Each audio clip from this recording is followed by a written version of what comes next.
예, 오늘은 삼위일체 주일입니다.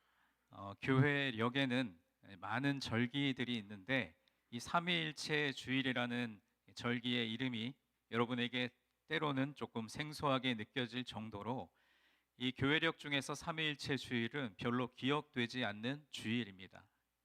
대표적인 교회력 가운데는 성탄절이 있죠. 예수님의 탄생을 기억하는 날, 그리고 그 성탄절을 기다리는 대림절 또는 대강절이라고 하는 절기가 이어집니다. 또 부활절, 우리 기독교에 있어서 빼놓을 수 없는 핵심과도 같은 부활절, 그리고 그 부활절을 기다리는 사순절의 그 절기가 이어지고요. 그리고 부활절 이후에 성령 강림 주일, 우리가 바로 지난 주일에 성령 강림 주일로 예배를 드렸는데요. 이런 절기들은 잘 기억되고 지켜지는 반면에 삼위일체 주일은 잘 기억되지 않는 경우가 있습니다. 이 삼위일체 주일은 성령 강림 주일 바로 다음 주일입니다. 이 주일에 이름이 존재한다는 것은 그만큼 우리 교회와 기독교 신앙에서 그것이 의미하는 바가 크다는 것을 반증하는 것이기도 합니다. 여러분, 우리가 잘 알듯이 교회력은 원래 예수님의 부활을 기념하면서 일주일을 주기로 지켰던 것입니다. 그러던 것이 이제 점차 발전해서 지금의 교회력으로 자리 잡게 된 것이죠. 1년을 주기로 교회력을 지키는데 실제적인 교회력은 6개월 정도로 볼 수가 있습니다. 아까도 말씀드린 대로 주님의 오심을 기다리는 대강절, 그리고 성탄절, 그리고 주님의 나타나심을 기리는 주현절, 그리고 이어지는 사순절과 교회력의 핵심인 부활절, 그리고 그 50일 후 오순절날 성령이 임하심을 기억하는 성령 강림절, 여기까지가 전반기 교회력입니다. 이제 오늘부터는 성령 강림 후 첫 번째 주일, 두 번째 주일, 세 번째 주일이라고 하는 일상력으로 접어들게 됩니다. 전반기 6개월의 교회력이 교회 내에 초점이 맞추어져 있다면 오늘을 시작으로 삼위일체 주일부터 시작되는 일상력은 교회 내부뿐 아니라 교회 밖으로 우리의 초점을 맞추고 있습니다. 우리가 잘 아는 대로 성령을 받은 후에 제자들은 세상을 향해서 파송받았습니다. 그러니까 이 일상력이 주는 메시지는 파송입니다. 세상으로의 파송. 성령 강림 후 첫 주일, 그리고 파송되는 첫 주일에 우리 신앙의 선배들은 삼위일체 주일로 지켰습니다. 왜 그랬을까요? 그것은 우리가 성령을 받고 세상으로 파송될 때 가장 중요한 점을 우리에게 다시 한번 상기시켜 주고 있는 것입니다. 그것은 무엇이냐? 바로 우리가 믿는 하나님은 어떤 하나님이신가? 우리가 신앙하는 대상이 어떤 분인지를 분명히 하라는 것입니다. 너희가 무엇을 믿고 있냐? 누구를 따르고 있냐? 그것을 기억하라는 것이죠. 기도도 마찬가지입니다. 기도하는 것보다 더 중요한 것은 기도의 대상이 누구인가? 누구에게 기도하느냐 하는 것입니다. 우리 신앙의 대상, 그리고 기도의 대상은 인격적인 하나님, 살아 역사하시는 하나님, 그리고 하나님의 말씀 성경에 계시되어 있는 하나님, 즉 삼위일체 하나님이신 줄 믿습니다. 창조주 하나님이시고 구원자 예수님이시며 우리의 인도자가 되시는 성령님, 즉 삼위일체의 하나님이 우리의 신앙과 기도의 대상인 줄 믿습니다. 우리가 오늘도 예배를 시작하면서 고백했던 사도신경, 우리는 사도신경으로 우리의 신앙을 고백하는데 그 사도신경을 우리는 그냥 외워서 암송하기도 하고 보고 읽기도 하지만 사실 그 내용에는 이 삼위일체 하나님에 대한 고백이 담겨 있습니다. 먼저 성부이신 하나님은 천지를 창조하신 하나님으로 우리의 역사를 통치하시는 분이시고, 성자이신 예수님은 하나님의 외아들로서 성육신하셔서 인간의 몸을 입고 이 땅에 오셔서 고난을 당하시고 하나님의 우편에 오르신 하나님으로, 또 성령님은 아버지와 아들과 더불어서 찬송과 경배를 받으시는 하나님으로 고백하고 있습니다. 우리가 이 신앙 고백에서 주목할 것은 성부, 성자, 성령의 역할이 각기 다르다는 사실입니다.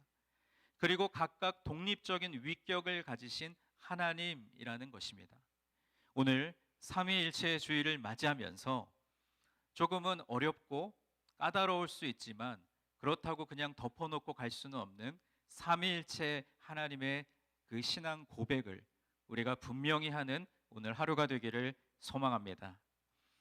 먼저 하나님을 믿는다는 것, 그리고 삼위일체 하나님을 고백한다는 것이 어떤 의미인지를 생각해 보기를 원합니다. 하나님을 믿는다라고 하는 사실 못지않게 중요한 것은요, 우리가 어떤 하나님을 믿는가 하는 것입니다. 하나님을 믿는 사람은 그렇지 않은 사람과 분명히 다른 모습의 삶을 살겠지만 어떤 하나님을 믿는가에 따라서 우리 믿음의 자세도 여러 모습으로 나타나게 된다는 것이죠. 사람들은 제각기 서로 다른 종류의 하나님을 섬기고 있습니다. 그래서 종교들마다 그 특징이 서로 다름을 보게 됩니다. 특히 유대교와 이슬람교는 야훼 또는 알라를 유일신으로 믿는 반면 우리 기독교는 성부, 성자, 성령 이 삼위일체 하나님을 믿습니다.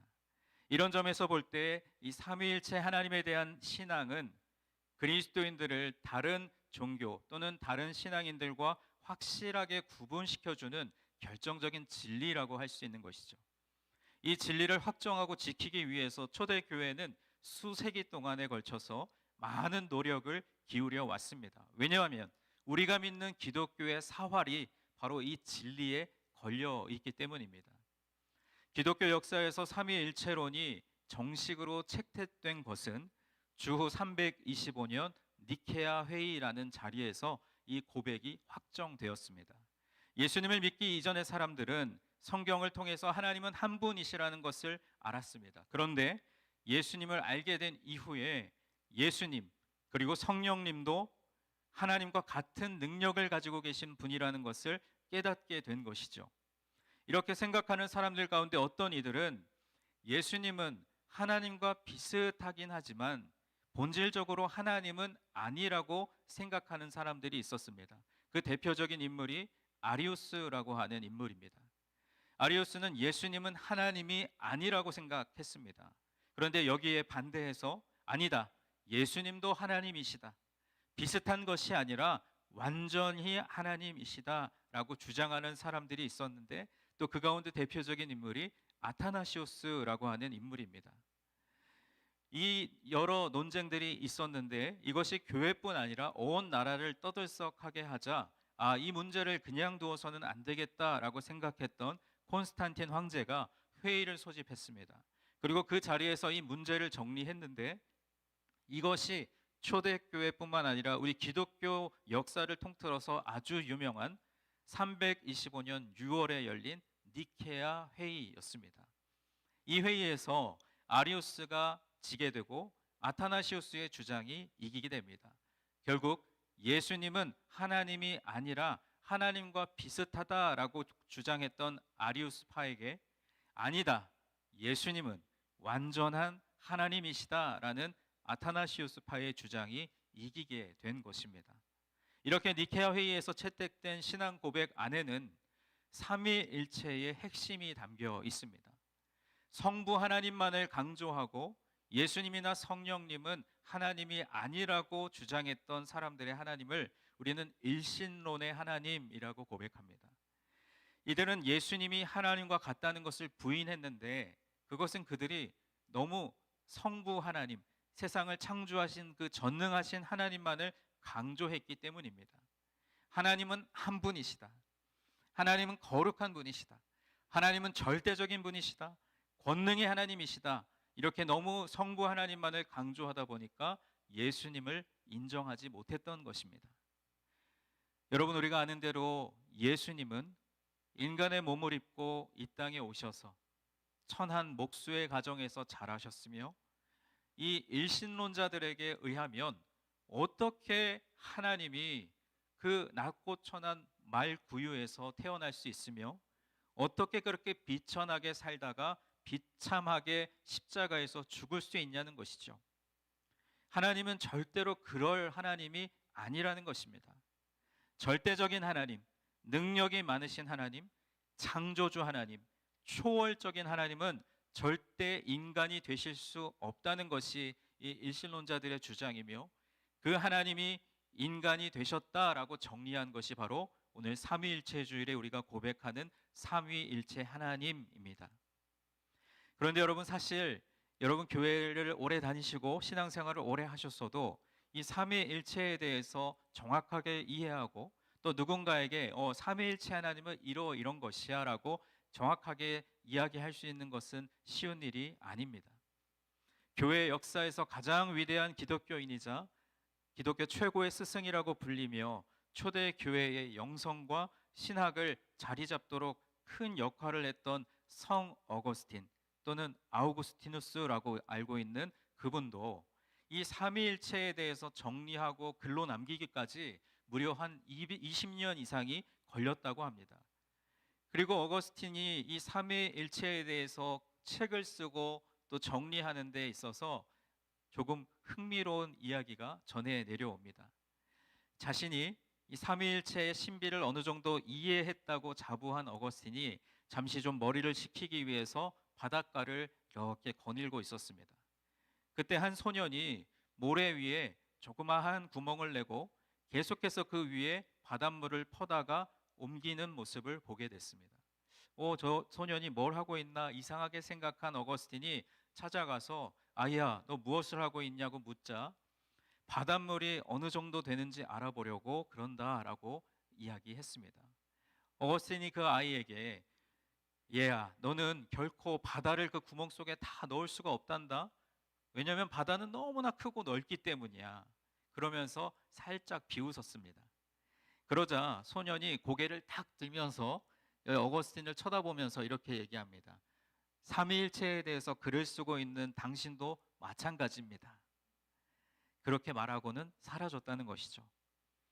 바로 이런 이유 때문에 어거스틴이 삼위일체를 이야기하고 정리할 때 유독 겸손함을 강조하고 이성적으로 그것을 이해하고 판단하려고 하는 많은 사람들이 헛된 상상력으로 삼위일체 신화를 날조하려는 그런 사람들을 경계하게 됩니다. 그래서 어거스틴은 이러한 주장을 남겼습니다. 삼위일체를 부정하는 사람은 구원을 잃게 되지만 삼위일체를 이해하려는 사람은 지성을 잃을 위험에 처한다. 이것은 지성으로 삼위일체 하나님을 100% 이해할 수 있다라고 하는 자만을 버리라는 이야기입니다. 이처럼 삼위일체 하나님은요, 우리의 이성으로 이해가 불가능한 신비의 영역이기도 합니다. 삼위일체 하나님은 세 위격이 어떻게 하나의 하나님으로 존재할 수 있는지를 우리의 이성을 통해서 이해하라고 우리에게 주신 것이 아닙니다. 만약 오늘 삼위일체 주일에 이 말씀을 들으시고도 여러분이 삼위일체에 대한 이해가 되지 않는다면 그대로 두셔도 괜찮습니다. 그런데 한 가지만 명심하시기 바랍니다. 우리를 구원해 주실 구원자는 초월자이시면서, 그러니까 인간 세상의 한계를 넘어설 수 있으면서도 그것을 내재할 수 있는 신이어야 하는데, 그분이 바로 삼위일체 하나님이라는 사실입니다. 삼위일체 하나님을 이성으로 어떻게 이해할 것인가 보다 더 중요한 것이 있습니다. 그것은 삼위일체 하나님이 나타내는 진리가 무엇인지를 알고 그 진리의 감사와 감격을 하나님께 드려야 한다는 것입니다. 우리를 구원할 수 있는 분은, 그 하나님은 인간이시면 안 되고 초월자이셔야 합니다. 그러나 그분이 우리의 구원자가 되시려면 초월자이시면서 동시에 우주와 이 인류 역사 가운데 내주하셔야 합니다. 더 나아가서 우리의 영혼 안에 머물 수 있는 분이셔야 합니다. 그러니까 다시 말해서 초월자이시면서 인류의 역사 가운데 내주하시고 인간의 영혼 안에 내주하시는 하나님은 삼위일체 하나님이어야만 존재할 수 있다는 사실입니다. 우리는 이것을 통해서 우리를 너무나 사랑하셔서 구원하실 하나님은 삼위일체 하나님이실 수밖에 없다는 이 사실에 감사하고 감격해야 합니다. 그리고 그런 하나님의 지혜에 감탄해야 합니다. 여러분 성경을 읽어보시면 성경 어디를 찾아봐도 이 삼위일체라는 말은 없습니다. 또 삼위일체 하나님이라는 표현도 발견하지 못합니다. 그러나 우리는 성경이 우리에게 말씀하시는 이 사실에 근거해서 거룩하신 삼위일체 하나님에 대해서 분명하게 알 수 있습니다. 가장 좋은 삼위일체에 대한 이야기는 예수님께서 세례 받으실 때 그 장면 가운데 나타나셨던 말씀을 우리가 찾아볼 수 있는데요. 마태복음 3장 16절과 17절의 말씀을 우리 다 함께 읽어보시겠습니다. 시작.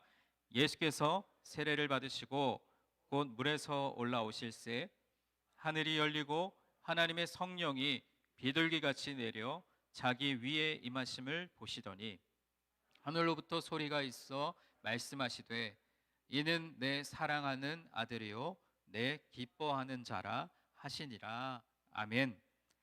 여러분, 제가 이 말씀에 글씨체를 조금 다르게 표현해 놓은 부분을 보시면은 예수님이 계시고요, 또 하나님의 성령이 그 자리 가운데 임하십니다.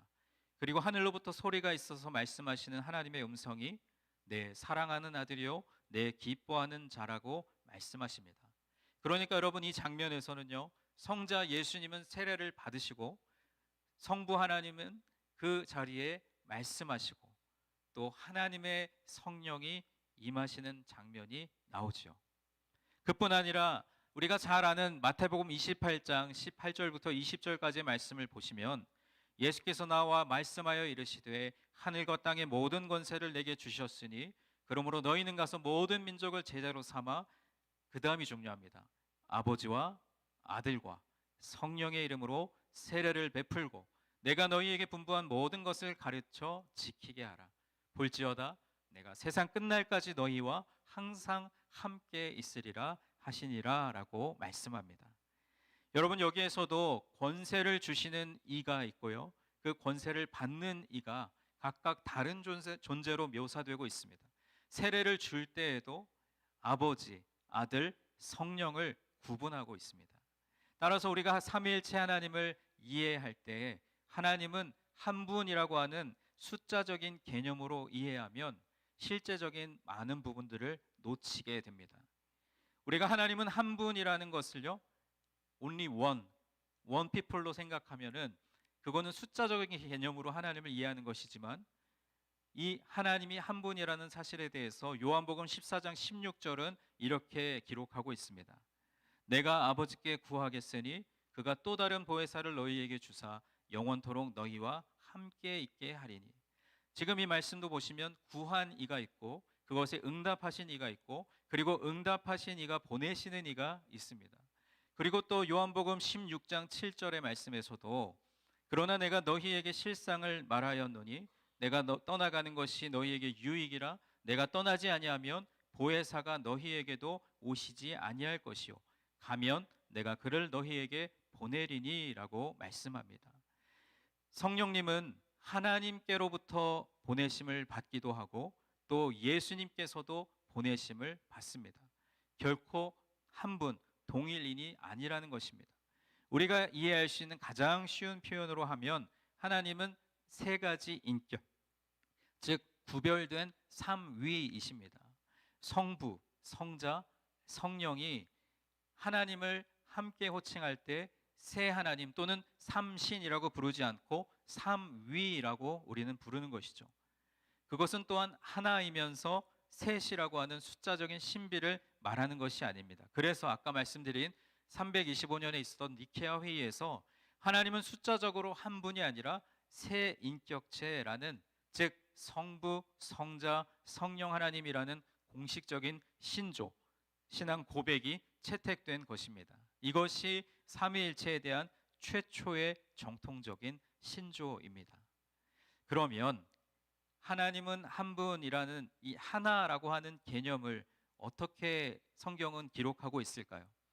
요한복음 10장 30절과 31절 말씀을 보시면 나와 아버지는 하나이니라 하신대 유대인들이 다시 돌을 들어 치려 하거늘이라고 말씀합니다. 예수님께서 말씀하실 때 만약 숫자적으로 하나라는 의미로 하셨다면 너희가 지금까지 믿었던 하나님이 바로 나다라고 말씀을 하셔야 합니다. 그런데 예수님은 나와 아버지라고 표현을 하셨습니다. 그러면 이 하나라는 말의 개념은 무엇일까요? 바로 영광과 존귀와 능력과 거룩 그리고 의와 모든 그 신의 속성이 똑같다라는 의미입니다. 조금 더 쉽게 이야기하자면요, 우리는 하나야 라고 이야기하면 여기 있는 우리 모두가 한 사람이라는 고백이 아니죠. 우리가 하나야, 우리 유니온 교회는 하나야 라고 이야기하면 각 사람은 독립된 인격체로 존재하지만 우리가 모여 있을 때 우리가 따르는 신앙, 우리가 고백하는 하나님이 한 분이시기 때문에 그것으로 인하여 우리는 하나의 공동체라고 표현을 하는 것입니다. 본질에 있어서 하나라는 뜻이죠. 이러한 의미로 하나라는 표현이 사용된 유명한 성경 구절이 빌립보서 2장 6절과 7절의 말씀입니다. 우리 이 말씀을 다 같이 함께 합독하시겠습니다. 그는 근본 하나님의 본체시나 하나님과 동등됨을 취할 것으로 여기지 아니하시고 오히려 자기를 비워 종의 형체를 가지사 사람들과 같이 되셨고. 아멘. 여러분, 여기서 그는 예수님을 가리키죠. 예수님은 하나님과 하나 본체이시지만 하나님과 동등됨을 취할 것으로 여기지 아니하시고 오히려 종의 형체를 가지셔서 인간의 몸을 입고 이 땅에 성육신 하신 것입니다. 성부, 성자, 성령 이 삼위가 각각의 독립된 신성과 위격을 가지셨지만 그들이 따로따로 역사하지 않으시고 창조 또 구원이라고 하는 동일한 목표를 향해서 역할을 분담하시면서 이를 위해서 서로가 서로 안에 들어가 완전한 일치를 이루신 것입니다. 제가 오늘 말씀을 듣는 여러분의 표정을 보니까 몇 분은 도대체 저 목사가 앞에서 무슨 얘기를 하는 거야 혼란스러워 하시는 분도 계신 것 같은데, 제가 아까도 말씀드린 대로 삼위일체 하나님은 그렇게 신비로운 것입니다. 하나님께서 여러분에게 이 삼위일체에 대한 신앙의 확신이 더 견고해지고 우리가 신앙하는 대상, 우리가 기도하는 대상이 분명해지는 오늘 삼위일체 주일이 되기를 간절히 소망합니다. 이제 삼위일체 하나님이 어떠한 분이시고 또 삼위일체에 대한 이해가 어떤 것인지를 잠깐 맛보기를 하였다면, 이제 더 중요한 것은 그래서 도대체 그 삼위일체 신앙을 우리의 일상의 삶에서 어떻게 살아낼 것인가, 그것을 여러분과 함께 나누며 오늘의 말씀을 마무리하려고 합니다. 삼위일체 하나님을 올바로 이해하는 것은 우리의 신앙을 바르게 세우는 데 있어서 대단히 중요합니다. 이것은 우리의 신앙의 목표가 어디 있어야 하는지를 분명하게 보여주는 것입니다. 여기 있는 우리 모두는 분명 각자 개별적인 인격을 가진 독립적 존재입니다. 그러나 우리는 나 혼자서는 존재할 수 없는 연약한 사람이기도 하지요. 서로가 서로를 받아들이면서 하나의 공동체를 이루어갈 때 우리는 비로소 온전한 생명을 누리게 되는 것입니다. 그래서 우리는 교회를 인격체로 비유하기도 하고 생명체로 비유하기도 합니다. 여러분 한 분 한 분이 그 하나의 몸을 이루는 각 지체가 되어서 여러분이 각자가 하나님 앞에 온전하고 건강하게 설 때에 한 몸을 이루는 우리 교회가 건강하게 설 수 있는 것입니다. 삼위일체 교리는 우리에게 이러한 생명의 원리를 가르치고 있습니다. 예수님은 성자 하나님이시면서 그 모든 영광을 버리시고 이 땅에 인간의 몸을 입고 오셔서 고난 당하시는 것을 주저하지 않으셨습니다. 이 모든 것이 온 인류를 구원하시고자 하는 성부 하나님의 뜻을 이루기 위해서 스스로 선택하신 십자가의 길이었습니다. 우리가 올바른 인격을 갖추고 하나님의 역사와 이 세계를 올바로 볼 수 있다면 내가 가진 내 독립적인 특성을 주장하지 않고, 그러니까 나의 자존심만을 고집하지 않고 기꺼이 그 역사를 위해서 내 자신을 희생하기도 하고 내 안에 다른 이들을 받아들이기도 하는 것이죠. 이제 오늘 본문이 담긴 요한복음 17장으로 가보겠습니다. 요한복음 17장 21절과 22절에서 예수님은 이렇게 기도하셨습니다. 아버지여, 아버지께서 내 안에 내가 아버지 안에 있는 것 같이 그들도 다 하나가 되어 우리 안에 있게 하사 세상으로 아버지께서 나를 보내신 것을 믿게 하옵소서. 내게 주신 영광을 내가 그들에게 주었사오니 이는 우리가 하나 된 것 같이 그들도 하나가 되게 하려 함이니이다. 아멘. 여기에도 제가 글씨체를 조금 다르게 표현된 부분을 보시면 그들도 다 하나가 되어 우리가 하나 된 것 같이 그들도 하나가 되게 하려 함이니이다. 이것이 삼위일체 주일에 저와 여러분에게 주시는 하나님의 뜻이고 하나님의 말씀인 줄 믿습니다. 즉 성부와 성자가 하나인 것 같이 우리 믿는 사람들도 하나가 될 것을 기도하셨습니다. 그리고 이어지는 23절에서 또 이렇게 기도합니다. 곧 내가 그들 안에 있고 아버지께서 내 안에 계시어 그들로 온전함을 이루어 하나가 되게 하려 함은 아버지께서 나를 보내신 것과 또 나를 사랑하심 같이 그들도 사랑하신 것을 세상으로 알게 하려 함이로소이다. 아멘. 여기에도 또 등장합니다. 그들로, 우리로, 여러분들로 온전함을 이루어 하나가 되게 하시는 것이 하나님의 온전하신 뜻입니다. 모래알처럼 흩어진 인간과 이 피조 세계의 모두를 구원해서 완전히 하나가 되게 하시는 것이 바로 하나님께서 이루시는 구원의 목표라고 할 수 있습니다. 우리가 삼위일체 하나님의 교리를 올바로 이해하게 될 때에 완전히 하나 되는 구원의 목표가 성취되는 줄로 믿습니다. 주님께서 사랑하시는 우리 유니온교회 성도 여러분, 삼위일체 하나님께서 그러하셨던 것처럼 여러분의 삶에 옆에 앉아 계신 다른 성도님들의 삶이 들어와 계십니까? 조금 더 구체적으로 여러분께 질문 드리겠습니다.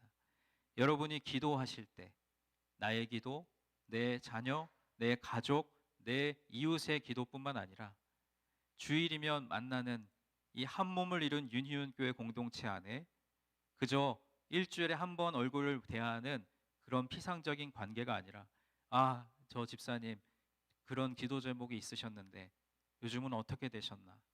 저 권사님 간절하게 기도하는 제목이 있어서 나도 함께 기도했는데 그 기도에 응답이 있나? 그 관심을 가지는 것이 바로 나의 삶에 타자의 삶이 들어오는 것을 의미합니다.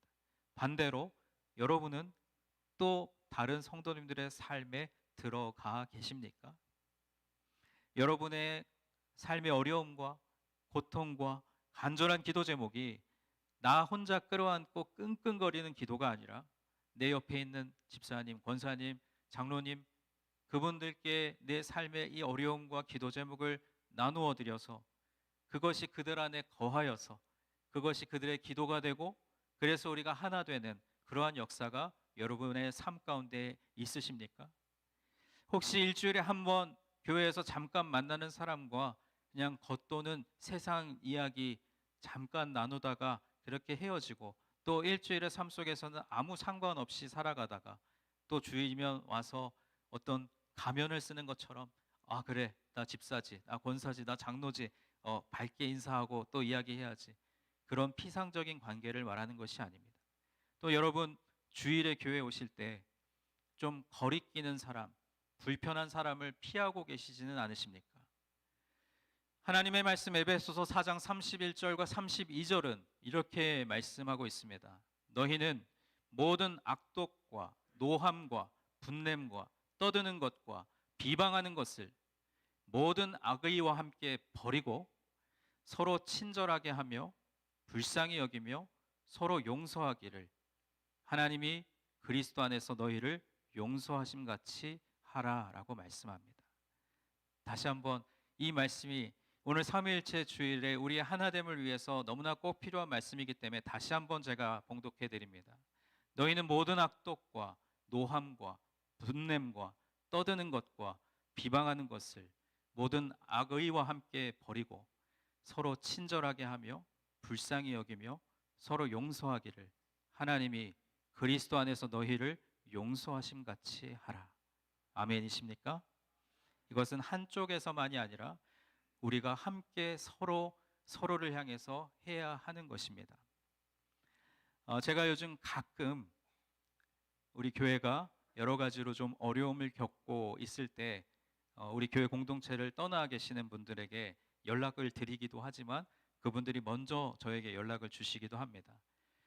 불과 지지난주에도 어떤 한 분이 같이 식사를 하기를 요청하셔서 제가 만났고, 그리고 또 우리 그 교회 안에서 진행되고 있는 여러 일들에 대해서도 말씀드리면서 집사님 다시 좀 교회에 나오셔서 함께 신앙생활 했으면 좋겠습니다 말씀을 드렸더니 그분의 마음에 선뜻, 그렇게 하고 싶은 마음은 있으나 선뜻 나오기가 어려운 것은 우리 안에 있는 깨어짐과 분냄과 노함과 다툼과 어려움들을 보시고 그것으로 인해서 마음의 어려움을 여전히 겪고 계시다는 이야기를 들으면서 우리가 더욱 서로에게 친절하게 또 서로를 긍휼히 여기고 서로 용서하기를 하나님이 그리스도 안에서 우리를 용서하신 것 같이 할 수 있는 그러한 믿음이 저와 여러분에게 필요하다라는 생각이 들었습니다. 주님께서 사랑하시는 윤희원교회 성도 여러분, 오늘 우리에게 필요한 것은 삼위일체 하나님의 교리 속에 포함된 그 놀라운 희생과 양보와 겸손과 순종을 배우는 일입니다. 완전히 독립된 위격이시면서도 완전히 하나가 되시는 하나님의 이러한 존재 양식이야말로 오늘 우리 기독교인들이 배워야 할 것이며 이 세계가 따라야 할 모범인 줄 믿습니다. 우리 가정, 여러분의 일터, 또 우리 교회와 우리가 속한 사회 공동체, 더 나아가서는 온 세계가 지금 얼마나 분열과 다툼으로 얼룩져 있습니까? 이번 주에도 여러 뉴스들을 보셨지만 미국뿐만 아니라 세계적으로도 이스라엘과 이란이 서로 미사일을 던지며 지금 분열과 다툼의 양상이 온 세계 곳곳에서 일어나고 있습니다. 이 얼룩진 세상을 화해와 통일로 이끄시기 위해서 하나님은 삼위일체 하나님의 존재 양식으로 우리에게 먼저 모범을 보여주신 것입니다. 삼위일체 하나님의 이 신비한 하나 되심은 모래알처럼 흩어진 인간과 우리 피조 세계를 완전히 하나로 만드시는 하나님의 신비한 역사이기도 합니다. 바라기는 성령님께서 우리에게 오셔서 바로 이러한 사실을 우리에게 일깨워 주시며 깨어진 우리의 인격을 새롭게 하시고 우리의 지각을 새롭게 하셔서 우리가 속한 공동체가 깨어지고 상처 입은 공동체가 아니라 하나 되고 온전하여지는 그러한 공동체가 되도록 이끌고 계시는 줄 믿습니다. 오늘 삼위일체 주일을 보내는 우리 모두가 이러한 하나님의 오묘한 섭리를 올바로 깨닫고 적극적으로 하나됨에 동참하는 우리 유니온교회 모든 성도님들이 되시기를 주님의 이름으로 간절히 축원합니다.